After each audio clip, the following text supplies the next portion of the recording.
Do you want to create a spiritually balanced life?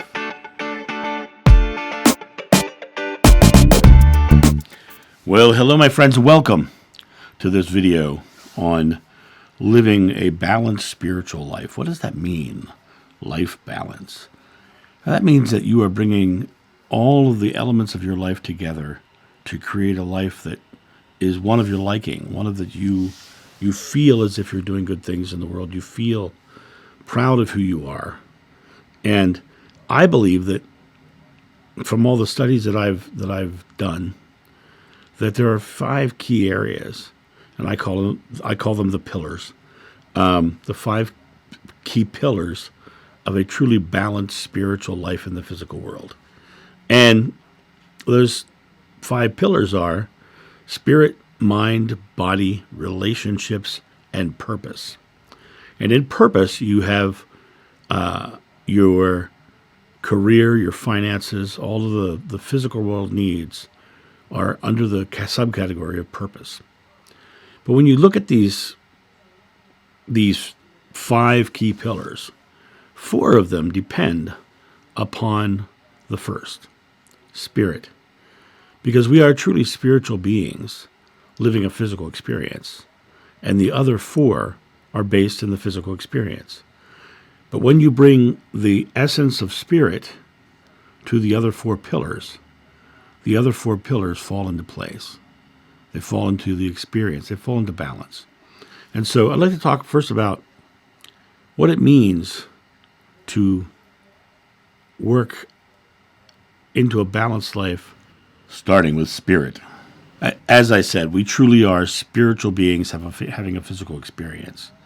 You know, the Buddha said, what you think you become, you create your world. And we are truly experiencing the physical as a result of our belief. Now, this is being shown to be a universal truth as it's being found in all different religions, all different schools of thought, and now being very close to being proven scientifically through noetic science, that our thoughts are absolutely creative, that create our experience. When you look at the concept of consciousness, though, because what is spirituality? Spirituality is the exploration of our consciousness. Because if we are creating our physical experience, then we are more than our physical experience. Every near-death experiencer will tell you they've left their body behind, but they went on. Their consciousness went on. They were still complete and intact, just without a physical form. And so in that regard, we are more than our physical body. Our physical body is more like a vehicle than it is who we are and what we are. But the body itself becomes a representation of our belief because the body itself is part of the physical world. So we have to first dive into that consciousness. What is that consciousness? You know, in psychology, they talk about the superconscious, the higher consciousness, the subconsciousness, the unconscious. They have all these levels of consciousness. In Christianity, they define it as the Father, Son, and the Holy Spirit. You know, the God consciousness, the physical world consciousness, and the Holy Spirit being the divine consciousness within, that is your individuality, that understands its connection to the oneness of God and understands its connection to the physical world. So those are levels of consciousness. And when you come to the realization that we come to the physical world to experience the separation from that God consciousness, and that God consciousness defines itself in a different, interesting way. The book of John refers to God as love. God is love, says it right there. And in that book of John saying God is love, we come to understand that our divine God consciousness is not a thought, but a feeling. That feeling within ourselves, that general sensation of pure love. Because for each person, pure love feels different. For each person, pure love feels like an expression that they can't describe, right? When I left my body many years ago, and even in my regression when I left my body there as well, I went to a place of pure love. And even saying the words pure love doesn't touch it. It doesn't even come close to describing what I experienced. But there's this feeling that you just come to know and understand. And when you're there, you come to realize that that feeling is you, and you are that feeling. And there's a greater consciousness, and there's your consciousness as one. And in the physical world, we come down and we experience our fears, our anxieties, all the things that make our thoughts, our mind, feel separate from that love. In the Psalms it says, though I walk through the valley of the shadow of death, I shall fear no evil. And everyone always forgets it's not death. It's not the valley of death. It's the valley of the shadow of death, the concept of death, the looming thing that we never experience. Because when we actually, quote unquote, die in the physical, we know from near-death experiences and my own experiences that we leave the body and we go on. So there is no death. Life truly is eternal.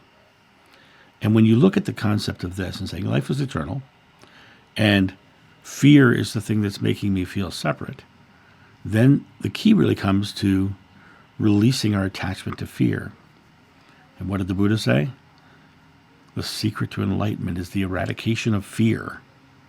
By dropping our fears, by dropping our anxieties, we drop into our natural state of love. We drop into our connection to God directly. And by exhaling, we're telling our body that we don't need to store air, that we don't need to be afraid. By exhaling, we come back to that simple sensation, that simple feeling that God is right there, and that our source is right there, and we are one and resting in that God breath. They don't call it the breath of God for no reason. It's the breath of God because God is right there in every breath you take. And when you take the concept of spirit in these 5 pillars, and you take that feeling of I am going into my life with these 5 pillars coming from the spirit, from the understanding that these other 4 pillars are nothing but a reflection of my belief being expressed into the form of God. And when you do that, you start to see massive changes in your life. You start to experience huge shifts in your physical world reality, because your physical world is nothing more than a product of your belief. And when you take this product of your belief and you set it out into the world and you apply it to these other physical experiences, mind, body, relationships, and purpose, then you have this expression of your living God into the world. And you walk into the world with a smile, and you walk into the world feeling that spirit of God. And you walk into the world and you express that into the world, and people express it back to you because you are expressing it first. You are literally being the quote-unquote son or daughter of God. You are literally bringing that expression from the source into the reality for others to see. And that is the key to, first of all, balancing spirit, is the present moment recognition that you can release your fear at any moment and just exhale, and then take whatever is in your life that seems fearful. At that point, you can then look at it as information, and you can go, oh, okay, now I'm going to do this to solve that. And because the reaction of fear is exactly that. It's a reaction.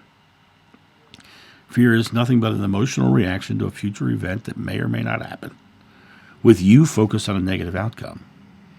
And if you can release that fear and refocus yourself consciously in the present on a positive outcome or the feeling of God, then you get to experience an entirely different expression into the world.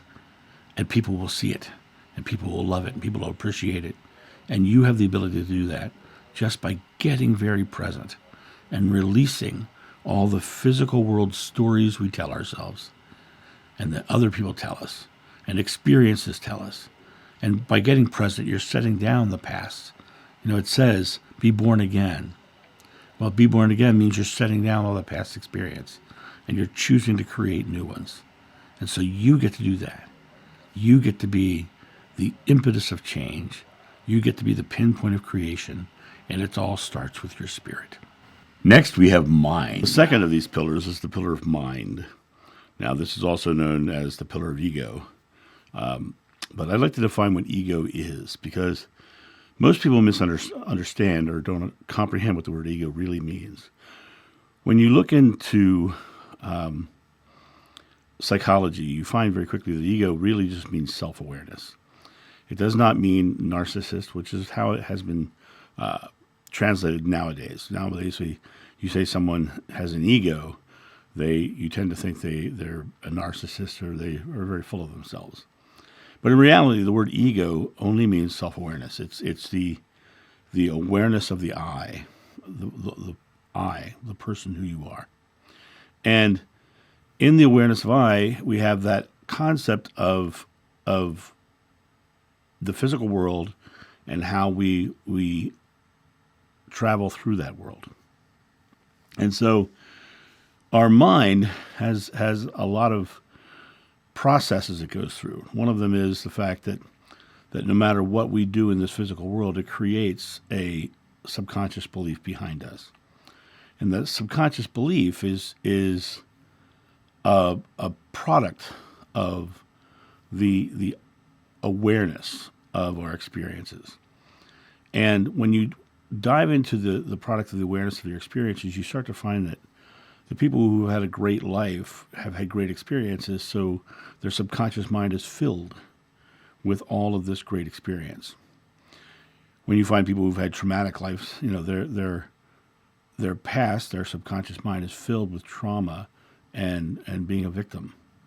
And so what happens is the subconscious beliefs are an underlying force that pushes you forward if you are constantly focused on what those subconscious beliefs are. But being that they are subconscious themselves, we don't necessarily consciously focus there. But 85 to 90% of every day, you're in your subconscious mind. You're in what we would call the reaction mode. You're going through life and you're assessing the threats that come to you. That your fight or flight response is a natural reaction to this. You naturally assess the next person you meet is, do I like this person? Do I not like this person?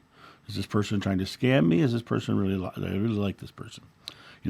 That is a natural fight or flight response. That is based upon that discernment that you're looking at is based upon the idea of your past experience. However, when you come to the concept of actually utilizing the mind for a balanced life, you have to come to this place of realizing that your past experience is your past experience.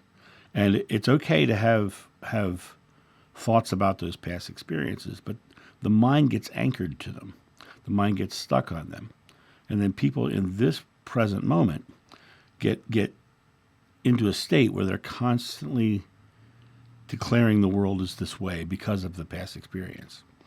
And in staying in that mindset of this is how the world is, then their mind is in control of their experience. And the subconscious mind is in control of their experience because they're 85 to 90% of the day in their subconscious mind. So to really tackle and get balance and control in your life, it really comes down to understanding what your subconscious mind believes. Now, our subconscious mind is a fascinating aspect of ourselves, because the subconscious mind has two jobs. The first job is collect those present moment memories, because that's all the subconscious mind really is a collection of present moment memories. It collects those present moment memories, which has an underlying belief system. That's the subconscious belief. But your subconscious mind also is a larger aspect of our awareness faculties. So, for instance, if I decided that I liked blue Corvettes and was really into blue Corvettes and was focused on blue Corvettes, I'll bet you anything I start seeing blue Corvettes everywhere. because that is what I was focused on. And my subconscious mind says, this is where the focus is. So every time a blue Corvette would come into my sphere of existence, it would say, there it is. There's the blue Corvette. So your subconscious is directing you towards the outcome. So you've got two aspects here. You've got the aspect of your past belief, which can be something that trips you up, or it also has the aspect of showing you the pathway to something different, showing you the pathway to your conscious creation. So in the concept of mind, you have to come to the space of realizing that you are the one in control. And you have to first realize where your subconscious beliefs are.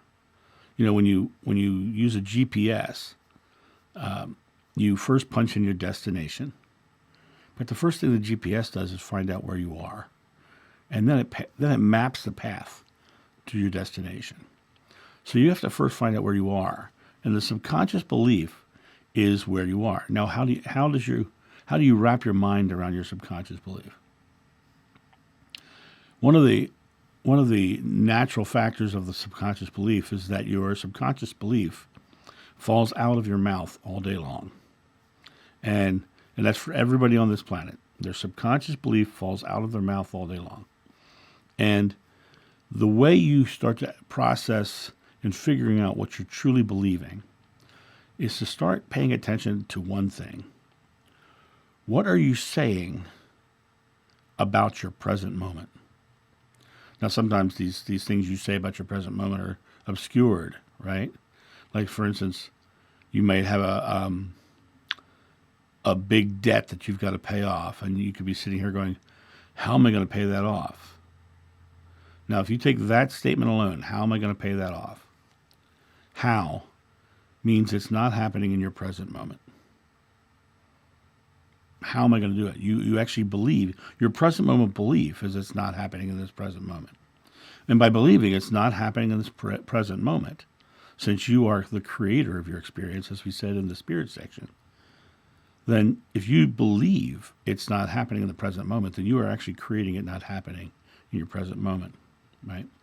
So when you look at this concept of wrapping your mind in this process, you really want to start to really pay attention to what you believe about your present moment. Now, oftentimes in this situation I just offered here, oftentimes we have, especially if you're my age, you know, my parents were the children of Depression era parents.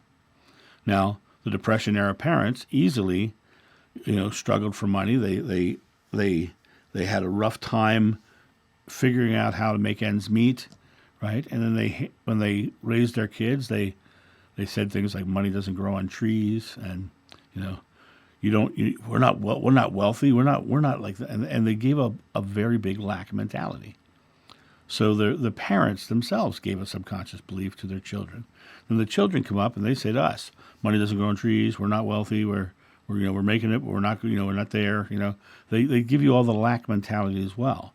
So a lot of times your subconscious beliefs will be filled with these lack mentalities because of your parents' beliefs and their parents' beliefs, right? In the Bible it says you must be born again. It also says you must become a child to enter the kingdom of heaven. Both of these statements are statements where you have to set down your past, where you set down your subconscious belief and start again. And so it comes back to this idea of what are you truly thinking? What am I truly setting down? Many years ago I had a back injury, and to get out of that bed, I had to take certain words out of my vocabulary. And those words were wanting, needing, hoping, trying, wishing, and can't. Every time I would catch myself saying those words were like red flags for me. I'd hear the words and I would immediately go, I'm not doing that. I'm not doing that. I am doing this. And I would constantly redirect myself towards my positive outcome.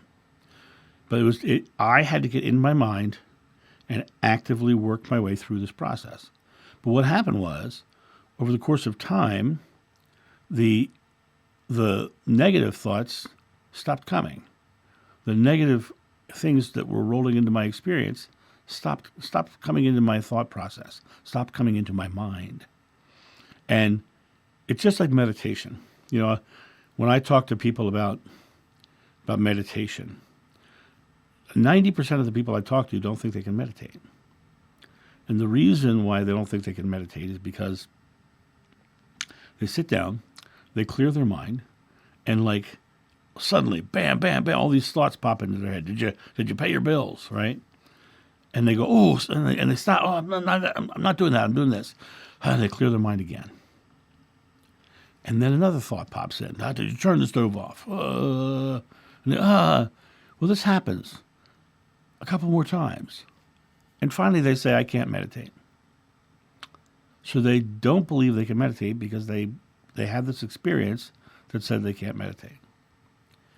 But the people who become very good meditators are the ones who continue doing the same exact thing until the quiet times between the thoughts last longer.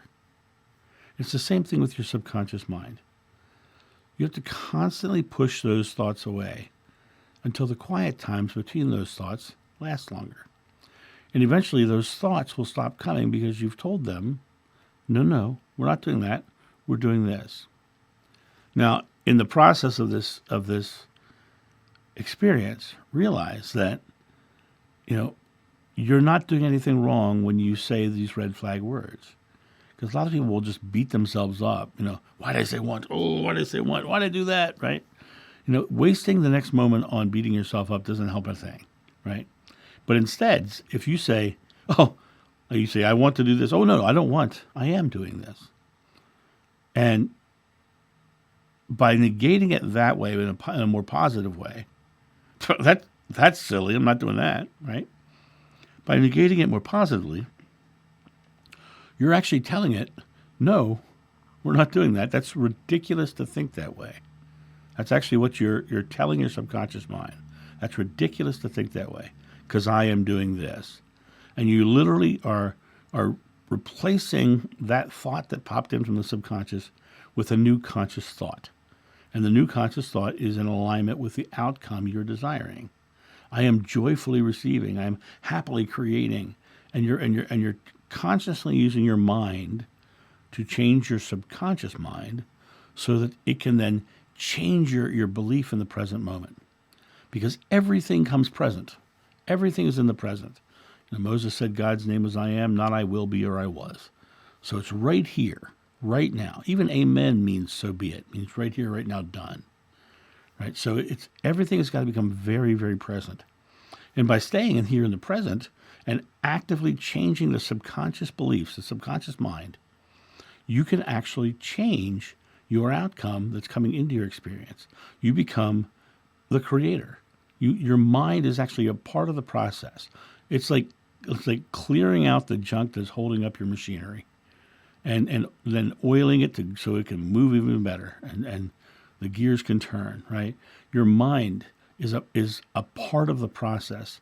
And your mind is actually a tool your spirit uses to create in the outcome. And so a lot of people will get into their mind and they'll start going down rabbit holes to explain things. And personally, I think this is what religion really is. God is far too big and far too simple for any one religion to hold. But I think that our subconscious mind tries to wrap themselves around it. In the Bible, Adam and Eve, they ate from the tree of knowledge and got kicked out of paradise. And that's a very simplistic view of that story, but they ate from the tree of knowledge and got kicked out of paradise. Well, think about this for a second. The tree of knowledge is they got in their heads. Paradise is a feeling. They got out of their hearts. Because a paradise for me would be sitting on a beach somewhere, and a paradise for my friend Dan would be going to the mountains and sitting up in the clouds. And so that we both have our different paradises, but both of them give us a feeling of paradise. And so you get kicked out of your head and back into your heart. That's what this changing of the subconscious belief is. It's getting rid of all the things that were given to you on the tree of knowledge. And you're shutting that stuff down, and you're now going back into your feeling heart. Now, the more you stay in your feeling heart, and you remember in the spirit section we talked about you're creating your experience, your feeling heart, when you are constantly saying, I am receiving joy, love, happiness, prosperity, instead of I am wanting, I am needing, I am hoping, I am trying, I am lacking, I am unlovable. That's a big one. A lot of people believe they're unlovable. A lot of people believe they struggle in life. Their mind says growth, struggle equals growth. Struggle equals growth. I say, why are you focusing on struggle? My growth is easy because I don't believe in struggle, right? People will say to me, I'm so sad because I lost the love of my life. I said, no, you didn't. You lost the love of that part of your life. You lost the love of that part of your life. What are you going to have in this part? Because all of that's in the past. And there's nothing back there that's going to change. Because the only thing you can change is your present moment. And so all of that past experience is nothing but information that is now stored in your subconscious mind. And you can change your focus and your belief about your subconscious mind in a very small little technique. Watch your words. You know, in the beginning is the Word, and the Word was with God, and the Word was God. Your words go out to God, to the universe, to consciousness, and then God forms that around you in your experience. And so when you can take your mind and start formulating the words, you can start creating a different outcome. And that to me is the biggest key in this whole mind section of this video, because the mind itself has the power to change the outcome just by clearing out all of the extraneous information that is not in alignment with the outcome you're desiring. And so take your time, pay attention to what your mind is thinking. Listen to your words, because your words are telling you all day what you're believing. And change the ones that do not say that you are receiving the desired outcome. And by getting your mind wrapped into this play and your spirit being involved in creation, now you've got two key pillars beginning to hold up the roof of your entire life, the structure of your entire experience. And so let's move on to the next of the 5 pillars. We're moving on to the body now. So the next of these 5 pillars is the body, the physical world, the body, your physical experience, your manifestation of belief in the physical form, the body. So when you look at your body, many people have a low body image, or they have a over bloated body image, right? They think they're above all others in the physical body. But those are the thoughts. The physical body is the vehicle through which we travel through our physical experience. And it is a representation of our belief as well.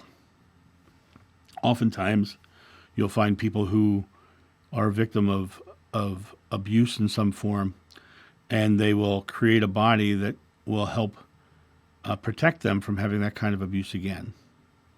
For example, someone who may have been sexually abused could easily become a very overweight and very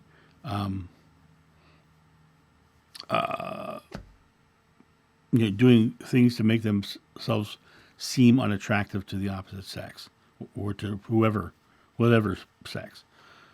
A lot of times, people will believe that they have to be thin to fit into society, so they become anorexic. Now, these are extreme examples I'm talking about. Oftentimes, people have had an experience in life where they've been beaten down emotionally, and you'll see them walk with a slight hunch, bent down, kind of in a lower posture, right?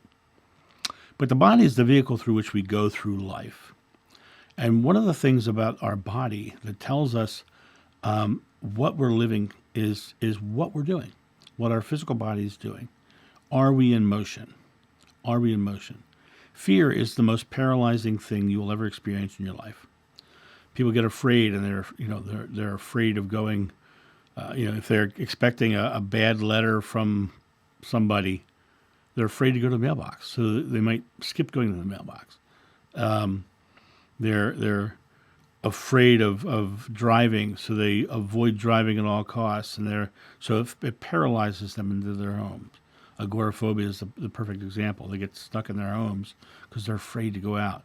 Their fear paralyzes them. But the body itself, as I said, is just a vehicle. And so to step into the world means that our body is part of the process. Now, there are some people who are paralyzed, some people who are unable. Now, I'm not diminishing what you're going through. I'm not diminishing what you're experiencing. I was in a situation where I was told I'd probably never walk again. But I came back from that by taking control of my experience, by taking control of my body. I literally, my back was broken at the bottom, right above the pelvis, and I started at my neck, and I started moving my body. And I slowly started moving and working the muscles I could work when I couldn't work the others. And I brought my body back to being able to then go on and do over 4,000 performances of a comedy sword fighting stunt show all over the world, in movies and working with stuntmen and fight directors and jumping off towers and zip lines and all kinds of stunt work I ended up doing. But it ended up being a situation where I would never have been able to do those things if I hadn't taken control of my body. And this was using my spirit and my mind to work with my body. So that's why this is the third pillar, because the body is a product of the spirit and the mind. And so you constantly are working from the spirit and the mind to get into the body. And the body itself, as I said, being a vehicle, needs its own maintenance. So you might not be able to get out of that chair today, but I'll bet you can do ankle turns or something of that nature. If you can't do ankle, you can move hand, right? Just start doing something small.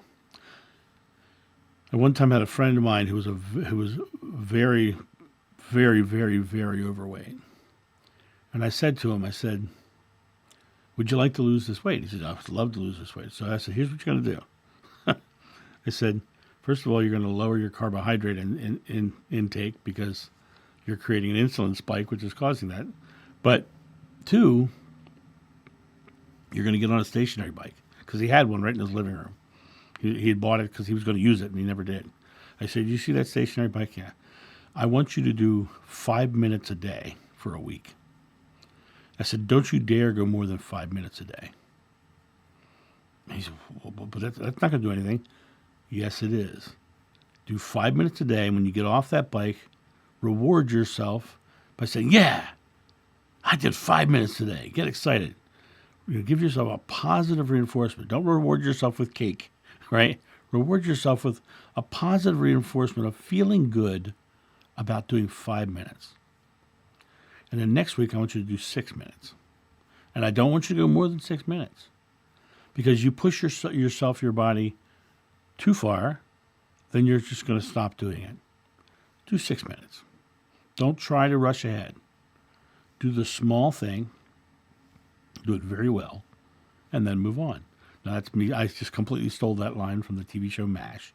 Charles Emerson Winchester said, I do one thing, I do it very well, and then I move on. Right? But the idea is that you shouldn't be worried about the gigantic fix instantly. You should be doing the small things in alignment. That guy ended up riding his stationary bike for 45 minutes a day. He lost over 100 pounds. He feels great. He's still moving around just fine. And that was, oh my gosh, that was over 20 years ago. I had that conversation with him. But it was all about the idea of being in the physical body and doing the small thing you can do, right? If you can walk, walk to the mailbox and back. If you can walk further, walk a little further. But don't push yourself too hard. Let your body get adjusted to what you're doing. Once your body gets adjusted to what you're doing, then you can move through life. You'll find very quickly that you can heal anything in your physical body. It's just a matter of putting your spirit, your belief behind it, right? Changing your subconscious belief about being in ailment or in physical distress, and then putting your physical action into play. Thought, word, and deed. Thought, word, and deed. Thought, word, and deed. Spirit, mind, body, right? So you're taking your thoughts, your words, and your deeds, and you're cranking them together into an action, right? And when you take those actions based upon those beliefs, what happens is your body starts to respond naturally, and you change your physical experience. And there's nothing in this world you can't change. You know, Joshua was walking through the crowd, and the woman touched his garment. He said, it was your faith that healed you. It was your faith that healed you, your belief that healed you. But she took an action. Her action upon the belief was that I have to touch his garment to heal. So she took her physical body and she put it into action. I am doing this. And she touched his garment and was healed. In the Bible, the first miracle is the miracle of the water and the wine. And Joshua's mother comes and says they're out of wine. And he says, it's not time yet. The next thing he says is fill those jugs with water. Place those jugs over there. And then over a course of time, he goes over and it becomes wine. But the first thing he said was, it's not time yet. It means it's coming into his experience. It's not something that's not happening. It's coming into his experience. He's creating it into his experience. The future's coming to you. You're not getting to it. And it's coming to you depending on what your thoughts, words, and deeds are in your present moment. And by putting your thoughts, words, and physical deeds into action, you are actually creating your experience. And your body is just the physical vehicle with which the deeds are done. And so as you focus on this concept of, I am doing this, I'm not wanting, needing, hoping, and trying, and then I'm taking an action towards those goals. And Shakespeare also said, words without thoughts never to heaven go. But those actions are based upon the thoughts, what you believe. If you totally believe that you're going to need space for a truck to park in your driveway, you're going to go move your car, right? Because that's the process. You know that something has to happen, so you physically have to do something. So your beliefs, your body starts to work in that regard. Now, if you have desired for a healthy body, take the small step. Eat a little less. Move a little more. But don't overdo it. Bring it into your experience easily and slowly. Over the course of time, your body will start to shift, and you'll start to see a difference. I remember a couple of years ago, I would get up every morning. I would go over to the park right behind my house here, and I'd walk about a mile. And I just do a nice, fast-paced trek. And I remember one day walking the trail, and I was really getting a fast pace. And suddenly I realized I was jogging. I didn't realize I was jogging until it was happening. But suddenly I was jogging and wasn't out of breath. And that, to me, was eye-opening, because suddenly my body was moving in a way that it naturally wanted to move, but I hadn't gotten there. And by doing the small things and started creating, my body started jogging instead of walking. And that's really an interesting experience, because your body then is reacting to your thoughts and your words and your deeds. Right? Your body, those deeds are starting to then say, okay. Your body says, okay, let's do this. Your body starts to respond. And as your body responds, your faith grows, your belief grows. And as your belief grows, you grow into this experience of thought, word, and deed, spirit, mind, and body working as one. And as it works as one, you begin to have a greater life experience. Your life becomes more balanced, because now your thoughts are in alignment with your outcome. Your mind is clearing away the things that hinder its creation, and your body is moving towards it.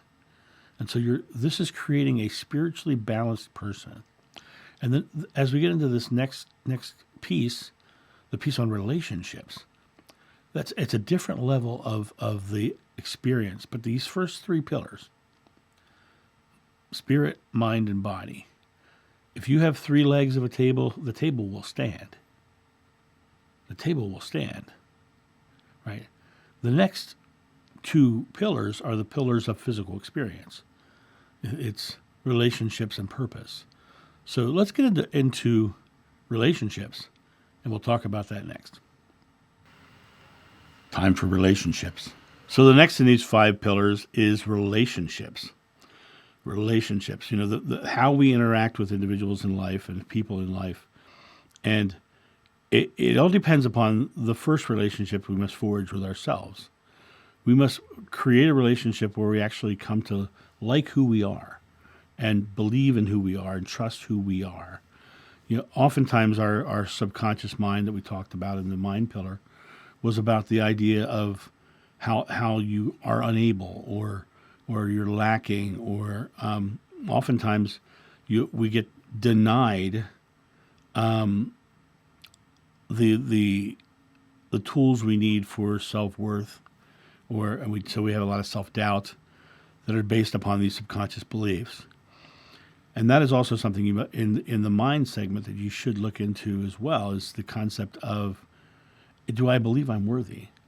Because that's a huge factor. But when it comes to relationships, that worthiness factor will definitely interfere, because a lot of times people will settle for relationships or give themselves up for a relationship. And the reality of it is in all relationships you'll ever have, what you really want is an unconditional loving experience. You want no conditions on you, and you want to give no conditions on anyone else. You just want it to be an easy flowing relationship.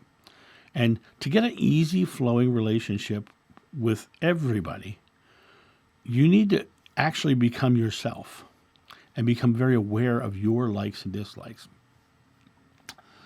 When it comes to romantic relationships, people will often come to me and say, John, help me find my soulmate, or help me find a partner of some kind. And I'll ask them, what is it you're doing to get a partner now? And they'll say, well, I'm going to the bars, and I'm going online on Match.com, and I'm doing all these online things, and I'm going to networking groups, and I'm really just going out. I'm looking for somebody, and need to find somebody.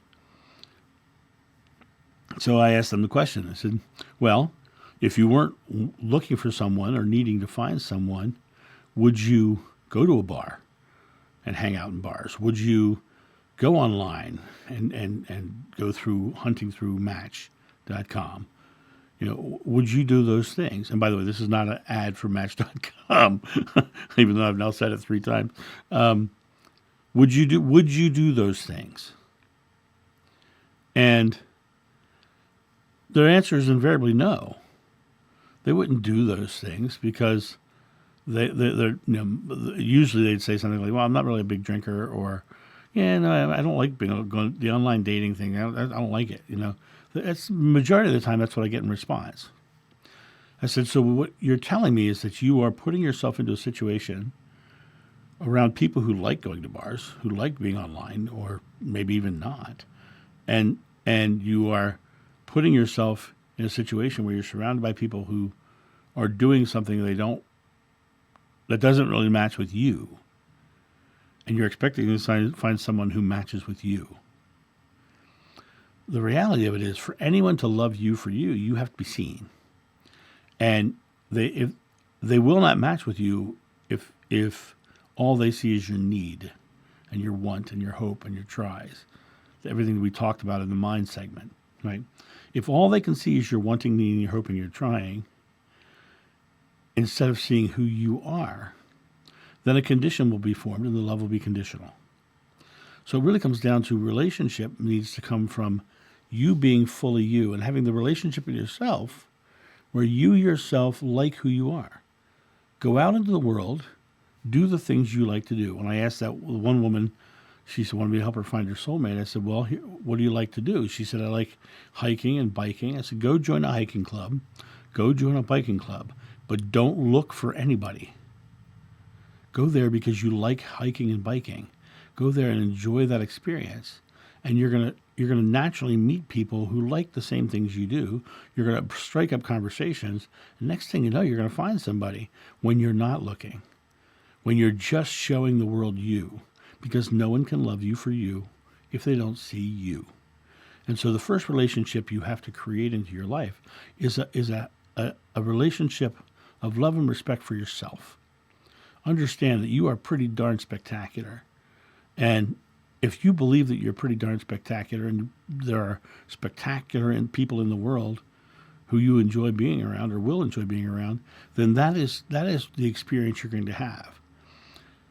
Oftentimes people with lack of self-worth or self-doubt will settle for people.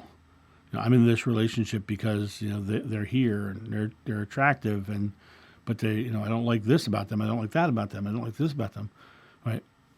You can find the right person. You can find a right person, because I don't necessarily think there is a soulmate or a one right person. I think that there are many opportunities for right people romantically in your life. But also, relationships with people don't have to be of the romantic nature. When I go to the grocery store, people smile at me, and I joke with them, and I have just easy conversations. I walk in, and there's a woman who works behind the counter at the grocery store, behind the service counter, and I always go up to the service counter for various reasons. And she every so often she changes her hair. And I always walk up and say, well, Molly, you look great. I love this new hairstyle. I always make sure I compliment her on her change, because that's why she changed. And she changed it specifically because, she wanted to look better, right? Or wanted to look different. And so she did it to make herself feel good. And so all I can do is support her feeling good, right? It looks good. I like it, right? And I'll make a joke like, at least you have hair to do that with, right? And we joke, we laugh, we smile. But every time you go into the world, every person you encounter is a relationship. Every person you encounter is met with either fear or anxiety from you, or love and compassion from you. And sometimes you walk by each other and you're indifferent to each other. That's just a neutral response or a neutral relationship. But if you were just to glance at them and give them a look with a smile, 9 times out of 10 they're going to smile back, because you are creating that instant relationship, that relationship with the people in the world around you. Romantic relationships, absolutely. Make sure you are completely yourself and you are expressing you into the world so they can love you for you. But when you walk through the world in life, you can walk through the world closed down, not letting people see you because of your fear that they're not going to love you. Or you can bring love first. You can literally bring the joy first. And you can bring an expression of yourself that people just like. And you can do that when you come from the relationship with yourself that is unconditional. You love who you are. I'm a big guy. I'm a big guy. I walk into a room and people go, "Ooh, that's a big guy," right? And I don't care. I love who I am, and I do the things that I do. And if they're judging you or me for what we look like in any way, shape, or form, that's not your problem. That's theirs. They're judging themselves as a judgmental person. Judge not, lest ye shall be judged. They're literally saying, I am a judgmental person. And judgmental people are coming from a very shallow perspective. And 9 times out of 10, judgmental people are coming from a place of, I'm better than you, because they've mistaken power for love. And so the relationships that you want in your life have nothing to do with that condition of power, that condition of trying to knock you down or put you in a place beneath them. I don't let it get under your skin, because that's their issue, not yours. You stay in that space of when they throw judgment or something harsh at you. You'll see it in my comments on my John of New YouTube channel, I'll say, "Yeah, I respect your beliefs." And then often I'll say things like, I don't accept the fear or judgment you're offering me. I just don't accept it because it's like, that's your issue, not mine, right? If you want to judge me for who I am, then it really makes me sad for you because I'm spectacular. And being that I'm spectacular, you're closing yourself off to the opportunity of knowing someone's spectacular when you judge me that way. And so all you can really do in this world is to make your part of the world shine so bright that others take notice. And if they're not willing to take notice, it's because they have their blinders on. You don't have yours on. You don't need to hide yourself. Your relationships in life are solely dependent upon the idea of coming from your core love of self. And people will often say that core love of self is narcissism or being, what's the word, self-aggrandizing or self-empowering or whatever. But empowering is not even a good word. But the idea of this is that you're bloating your ego, right? Bloating your ego. You're bloating your awareness to the side of narcissism. And so when you look at your life, realize that every interaction is a relationship. And you get to set the tone for every interaction. And if someone chooses to judge or to treat you poorly, you can literally say, that's theirs, not mine. And you can literally let go of their judgment and realize they're the ones in fear. You don't need to judge yourself for who you are because of what somebody else says or thinks or does. But when you come from that space of deep inside yourself, loving who you are and having that relationship with yourself, then that relationship with yourself will be expressed into the world, and that expression into the world will be surrounded by people who love you in return for who you are. They will unconditionally love you when you show them you. But until you show them you, other relationships will suffer because you want unconditional love, and that unconditional love is fleeting if they can't see you. So why don't we move on to our final pillar, which is purpose. What is your purpose? Let's talk about purpose. In this pillar of purpose, there's several elements that I'd like to discuss on the concept of purpose. If people don't have a purpose in life, they tend to stagnate because life is motion. And imagine water running down the side of a mountain. As it runs down that mountain and it's in motion, that water is full of oxygen and life, and it's healthy, drinkable water. And that same water comes to the bottom and it goes and becomes a puddle. And that puddle becomes stagnant. And when it becomes stagnant, the water gets more and more poisonous and filled with growth, and insects lay their eggs in it, and it becomes a less appealing source of liquid for even animals to drink. But the water in motion is healthy and moving. Purpose is the reason for us to stay in motion. It is the thing that gives us the driving force to put our spirit, mind, and body and relationships into action. Those purpose. What is the direction? Why do you do things? What is your why? Now, when diving into purpose, many people will come from the perspective of needing to serve the world. The first thing you have to realize is that it is not your job to save the world. It's your job to make your part of the world so bright that others take notice. But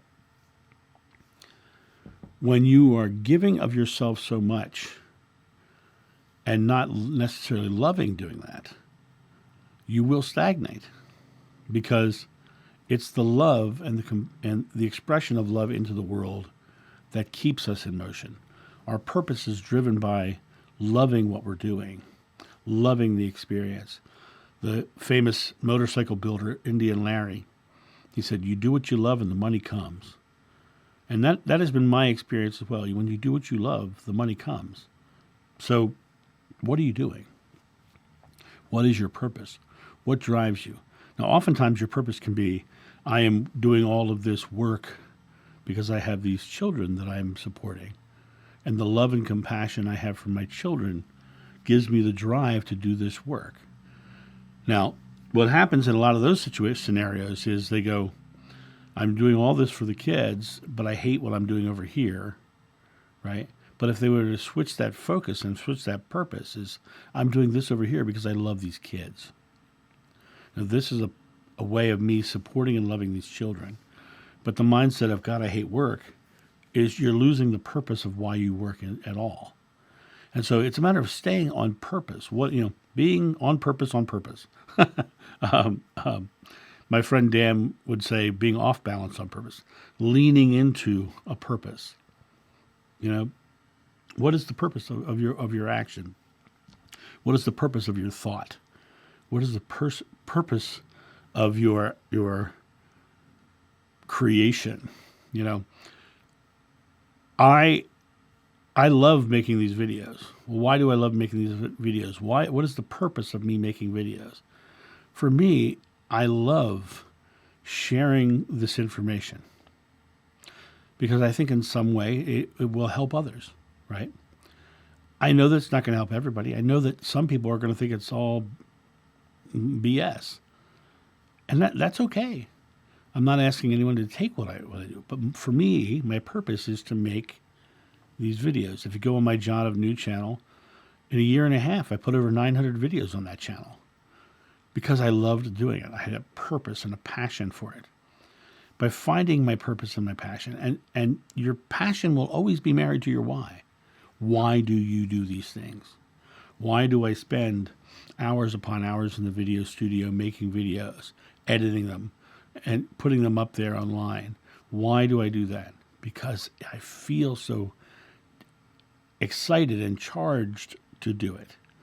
I feel so excited and charged to put the information out there for others to decide whether it's for them or not, right? But for me, my purpose is to put that information out. Now, I feel a very big responsibility to that because I feel that that's the information that he wanted out.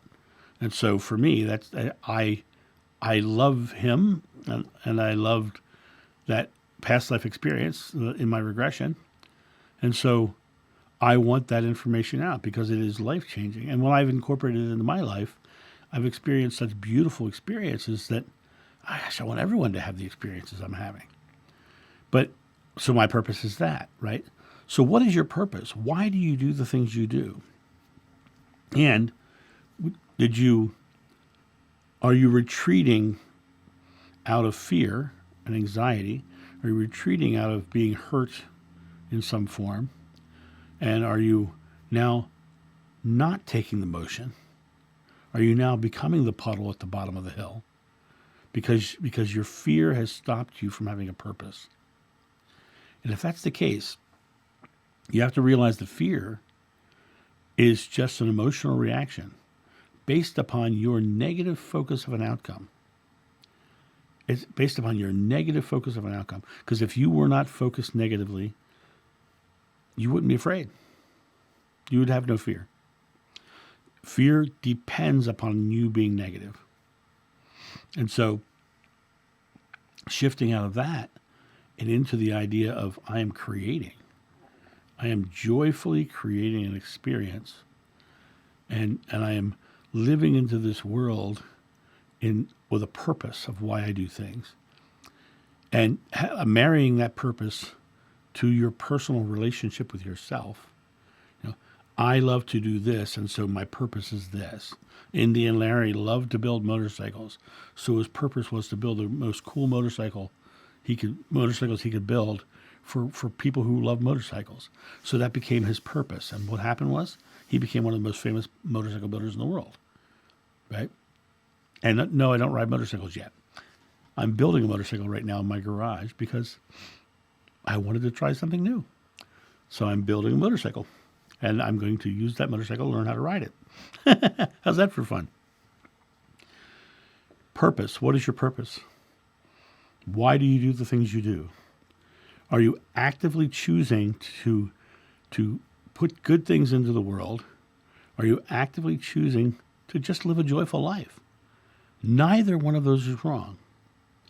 Your service to the world can be as simple as you living a loving life, you living a joyful life, because you are part of the collective consciousness of all.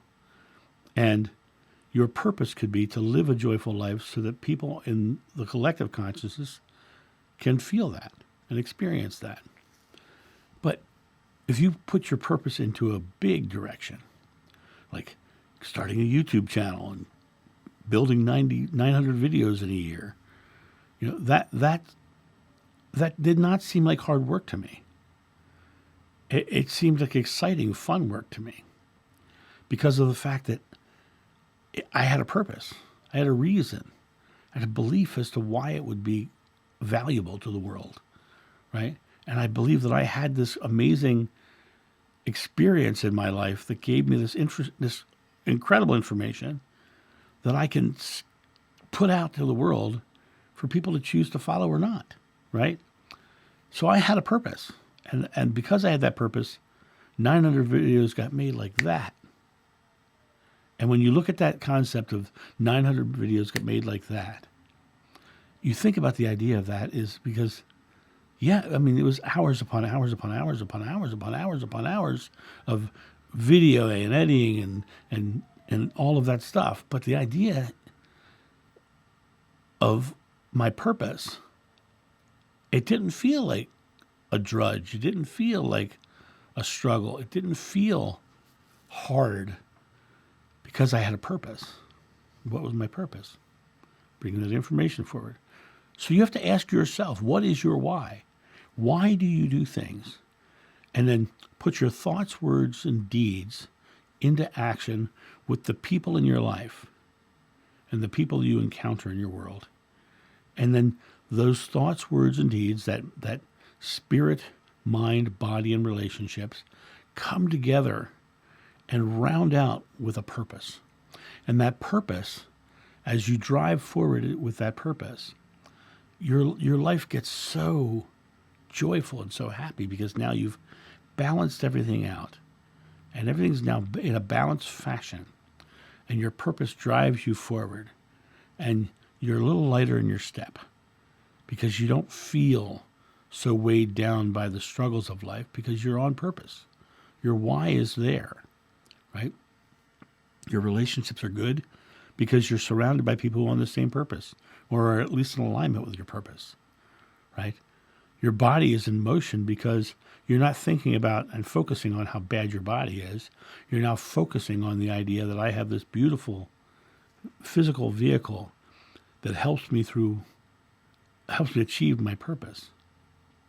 And so you have that concept of purpose there, right?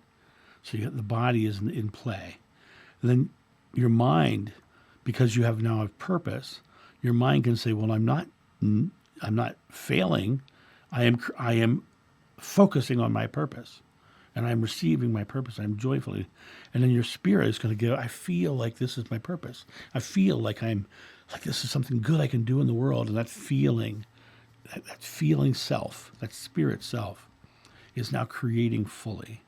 When I was in Iraq on the USO tours, I talked to a soldier one day, and he said, Mr. Davis, he said, this morning I was in a firefight, and this afternoon for 2 hours I was able to forget all about it because of your show. And I said, can I ask you a question? He says, yeah. I said, so when you were going into that firefight, and you knew you were going into someplace dangerous, that you might be in a firefight, how did you do that?